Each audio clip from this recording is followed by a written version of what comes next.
Welcome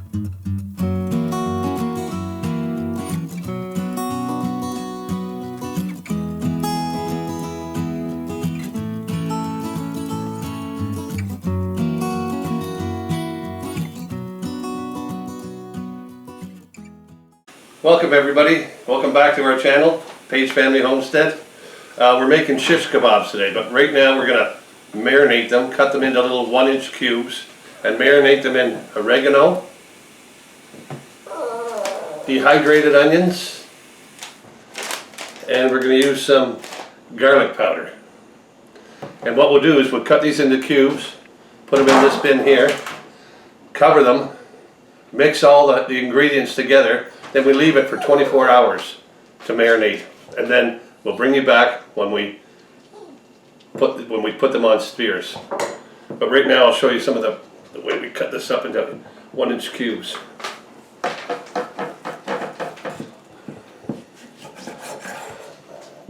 I'm just cutting these into sections here right now. If your meat has a lot of fat on it, you can trim some of the fat off it, but you can leave some on too, not a lot, doesn't hurt. But we make this every year for Christmas, and all the kids just adore it. Remember when it took us 3 pork loins? Oh geez, yeah, we used to do 3 of these for Christmas Eve and Christmas Day.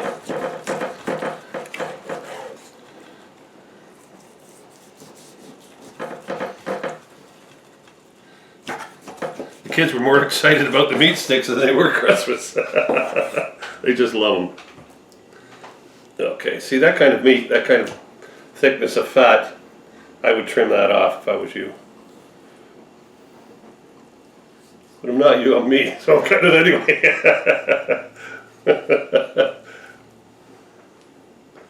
Okay. Got a bowl for the fat to go in.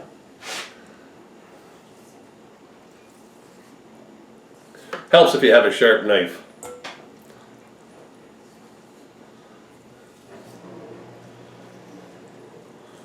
There we go.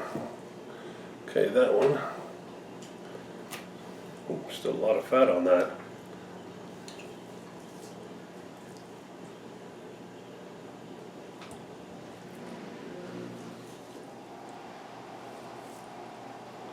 There we go. Now I'll cut that up into 1-inch strips, cubes.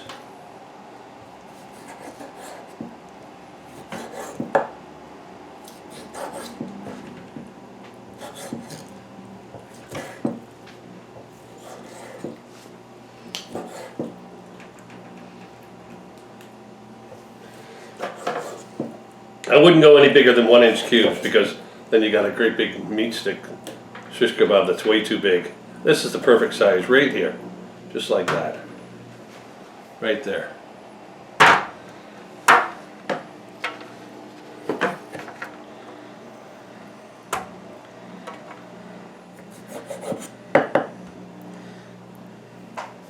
For Christmas, this is a family favorite. You make them for your family at Christmas time, they're going to bother you all the time that they want them every Christmas. But that's the joy of Christmas, right? Making what your family loves. And all natural ingredients in here.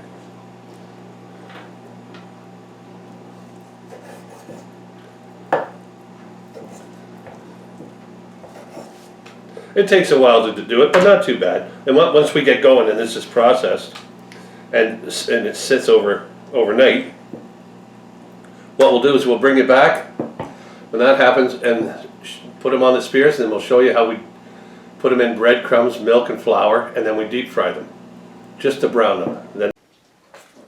Well, welcome back. As you can see, I've got them all cut up into the cubes, and like I said before, we use this pork roast. We used to use 3 of them for our family, but this year it's just me and the wife, and we'll be eating these. Now you can get a pork roast, which I can in Canada, at a grocery store for $14 for a good size, for about that much, right? And here in Canada, did you know the Indian name for Canada is Canada? That means village. Just thought I'd let you know. Anyway, so we're going to put some dehydrated chopped onion in it. Just got to cover it.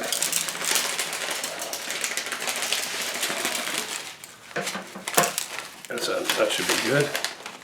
And by the way, you can put this in you can put it in your fridge, but I wouldn't recommend that because everything in your fridge would smell like garlic. So we put it on our front porch, which is an insulated. It's a cool front porch. Okay, now we're going to put some garlic on it. No measurements? Oh, I don't measure it. I'm a man. Men don't measure. We just cover it, just to cover it. And then we will use oregano. Just a pinch. Ouch! Say when, pinch. There we go. Now, what we do is we mix it all together.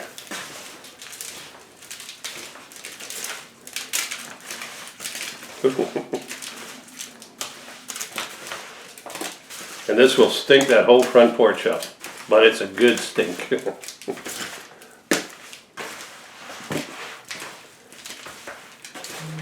I think I need a little bit more garlic powder in there. You can add as you go along.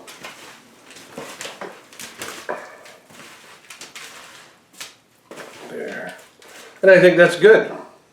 So what I'll undo, now I'm going to cover it with some aluminum foil,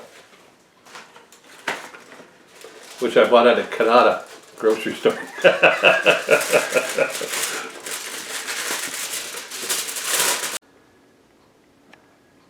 Welcome back to Page Family Homestead. We're making shish kebabs. And the last time we were here, we were just cutting them up and marinating them in this tin. So now they've set for 24 hours in this bin, and you could really smell all the ingredients that have activated. Just beautiful. Now what we're going to do is we're going to stick them on the skewers. Skewers, these wooden sticks anyway. Just poke it through there like that. Another one on there. Now this is quite the process, but it's well worth it in the long run. I usually get about 4 or 5 on a stick. See, that's just perfect size right there. So what we'll do after this, after when I get them all done, I'm going to put them into the flour, the egg, and the breadcrumbs. That's a big word, I couldn't think of it. And then we're going to dump them into the oil, just to brown them. There's another one.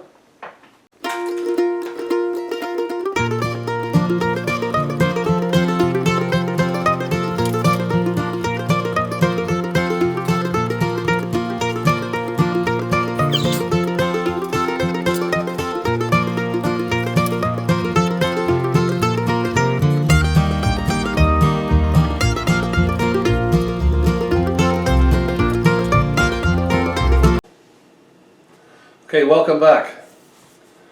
So here's the meat sticks, they're all done. And now what we're going to be doing is dipping it into flour first. Really coat them well. Knock off the excess. What I normally do, I get my hands right in there. Get it covered really nicely. And your hands get a little messy, but there's nothing we can do about that.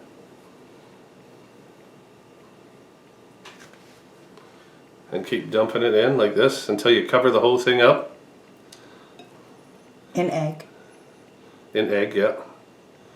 And then once the egg's on there, like that, just make sure you get it on good.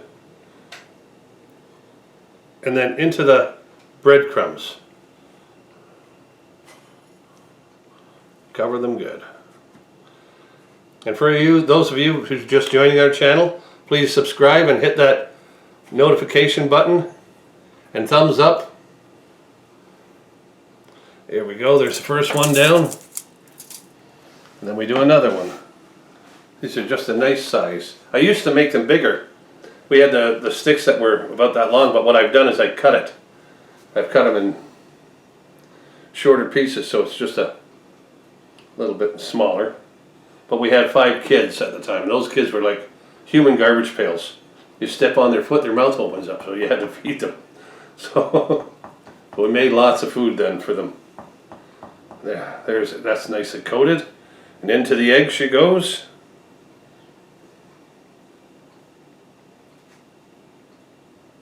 Cover it really nicely. Make sure it's totally covered so the breadcrumbs can stick to it. And like I said, sometimes you got to get your hands right in there onto it. There we go. Beautiful. Just perfect.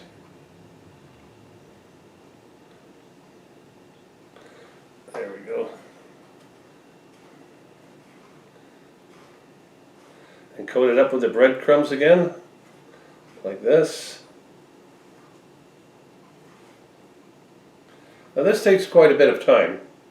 So what I'll do is I'll bring you back when I have them done.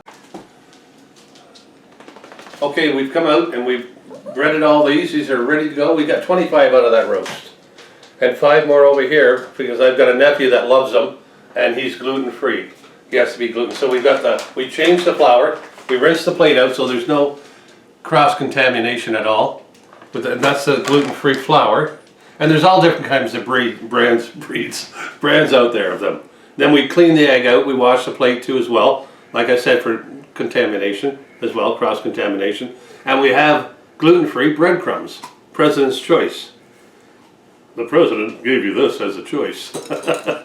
And so we're going to put this in here. And that way he can enjoy them as well. Just because he's celiac doesn't mean he can't have them.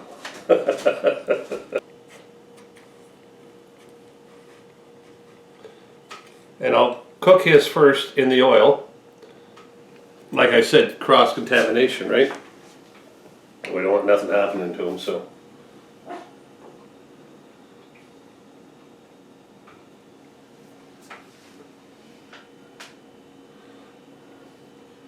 Okay, when these are done, I'll bring it back to when we fry them up. Hi, welcome back. Now I've got the frying pan filled with oil, halfway filled with oil. And what I do is I take a stick like this and I put it in. And when it starts bubbling around it, you know your oil is hot enough. Now I've got it down to 6 on my stove. So now I'm ready to put the gluten-free ones in. So we're going to do the gluten-free ones first. Like I said, no cross-contamination. And we put them in lightly. Be very careful, people, because this is oil. Oil is very dangerous. Now we're not cooking them. We're just going to brown them in here.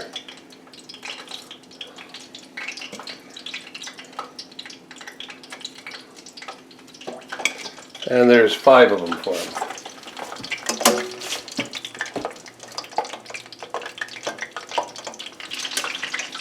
It's okay, Suki. Let them cook for a little bit. Then what we're going to do is take them out, put them into here, and let the oil drain off. Then I'll put them into a pan and put them into 350 degree, 300 degree oven. Yeah. I just couldn't make my mind up on that.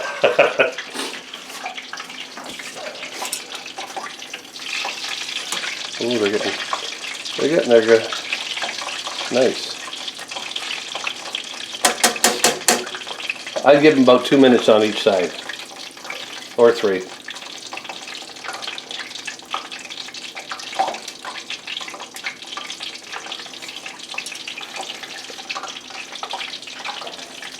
Okay, I'll bring you back when they're just... Okay, we've got them browning just right. See that golden brown? Now these aren't cooked. They'll cook when they go in the oven. And they'll go in the oven for about 2 hours to cook. See how golden brown that is? That's just beautiful. Do that one a little bit more. There we go. Look at that. Now these are the gluten-free ones. So we're going to do these first because it doesn't matter if we get cross-contaminated onto ours. It's just that he doesn't get cross-contaminated. That's the important part there. I'll just flip these a couple more times, get them going. This one's done.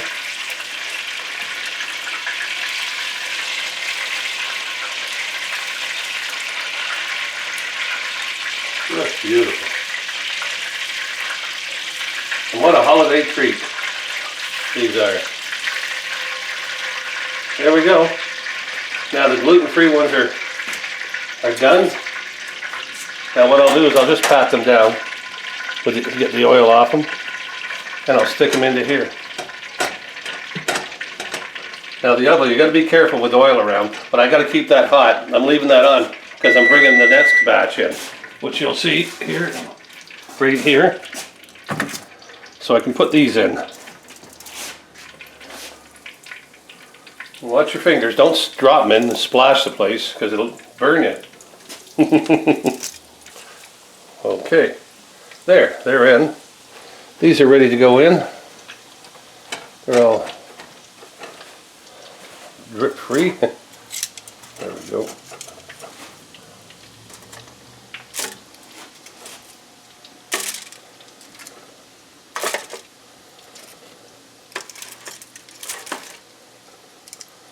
And that one on top.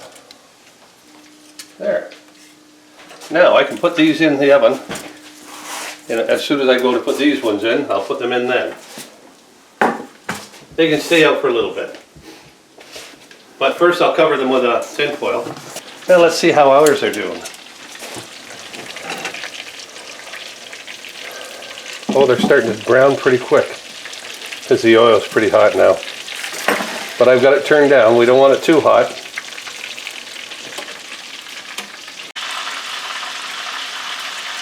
Okay, I'm back. And these ones are going really, really nicely. So we're just going to take the grease off them by letting them drip onto the paper towel.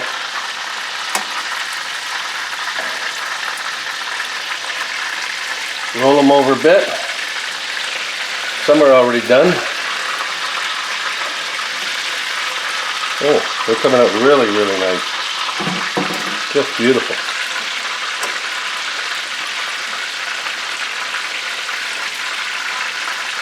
Look how golden brown that is. Just beautiful. I'll stick some more in while we're waiting for those ones to brown up.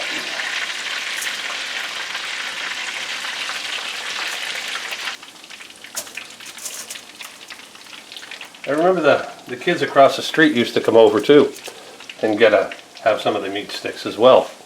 They really liked them. Oh, they're coming along just beautiful. Look at the golden brown on them.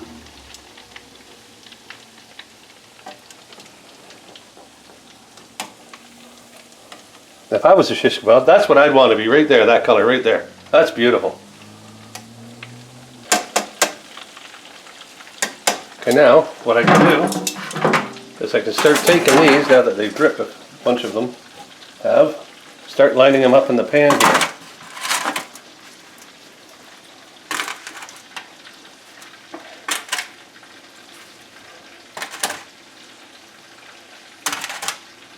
That gives them time to cook, brown up. Brown up!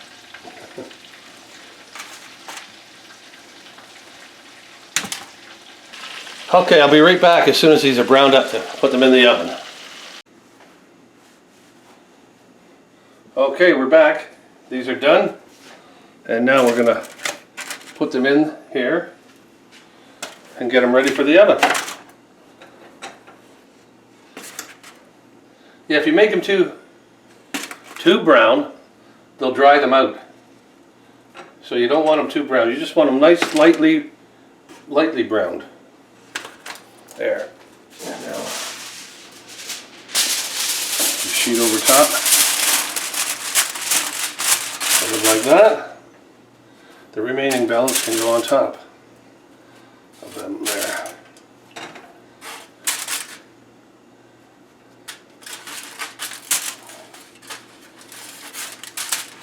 There we go.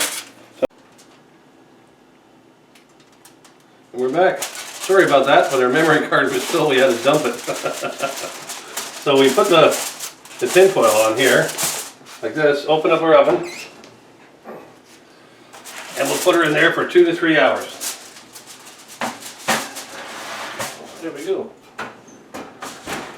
Perfect. Okay. Okay, so we'll bring it back when they're browned and they're ready to eat. We're just checking out just took them out of the oven. They've been in for 2 hours. And these are the gluten-free ones. And I'd say they're ready. Oh yeah, look at that. Look at that, that's beautiful. Check these ones out. Okay, so now we're going to have to do a taste test. Look at that. Whoa. Beautiful.